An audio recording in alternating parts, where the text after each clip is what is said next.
से क्या मिलता है और माँ बाप की सेवा से क्या मिलता है, ये जान लीजिए तर्क के साथ, उदाहरण के साथ, और आप फैसला कीजिए कि आपको क्या करना है।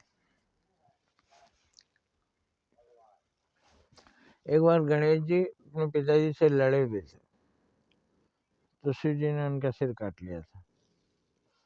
माँ पार्वती को मालूम हुआ, युद्ध के बारे में नहीं पता चला, उनके अनजाने में ही युद्ध हो गया दोनों में। माँ पार्वती आकर रोने लगी, मेरे पुत्र को जिंदा कीजिए नहीं तो मैं जान दे दूंगी। भगवान शिव घबरा गए, उन्हें ही नहीं पता था कि मेरा ही बेटा मुझसे लड़ रहा है।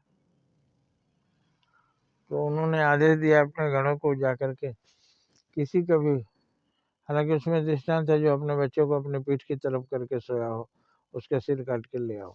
इसलिए माताएं अपने बच्चे को अपने आगे सुलाती हैं, पीछे नहीं। हाथी अपने बच्चे को पीछे सुलाता है, उसके कारण एक उसके हाथ पैर लंबे हैं, कहीं हाथी बच्चे को न लग जाए, बच्चा मर न जाए, इसीलिए हाथी पीछे सुलाता है। लेकिन ऐसा उसमें दृष्टांत था।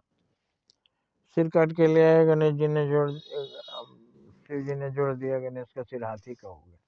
तो लड़ने से उनका सिर चला गया, हाथी का सूंड, मतलब जब वो देवता है उनका शरीर होता ही नहीं है, प्रकाश का शरीर होता है, तो उनका कौन सा सिर काटे।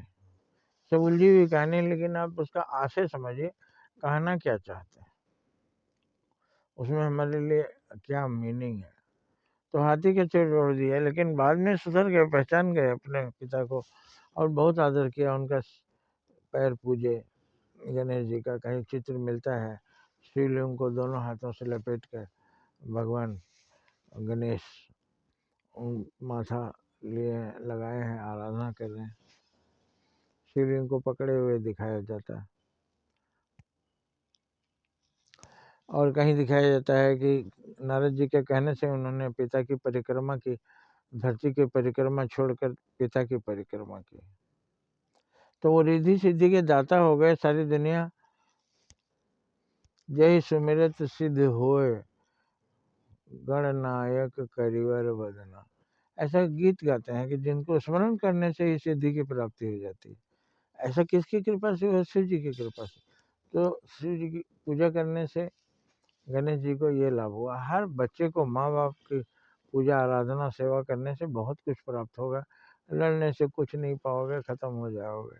तो अभी भी सीखो ये माता पिता की पूजा अर्चना, और फिर क्या संस्कार छोड़ के जाओगे। तुम्हारा बच्चा भी होगा, तुम भी एक दिन बाप बनोगे, वो भी लती आएगा।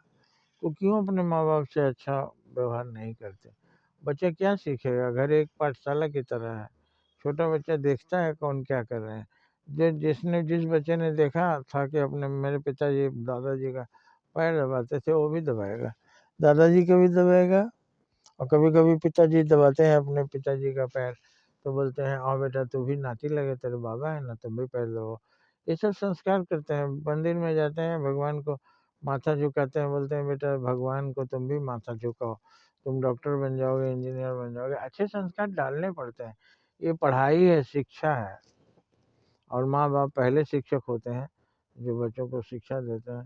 तो आप समझ गए होंगे माँ बाप से लड़ने से क्या फ़ायदा है और पूजन से क्या फ़ायदा है। जिसमें आपको फ़ायदा नज़र आए वही काम कीजिए। जय हिंद, जय भारत।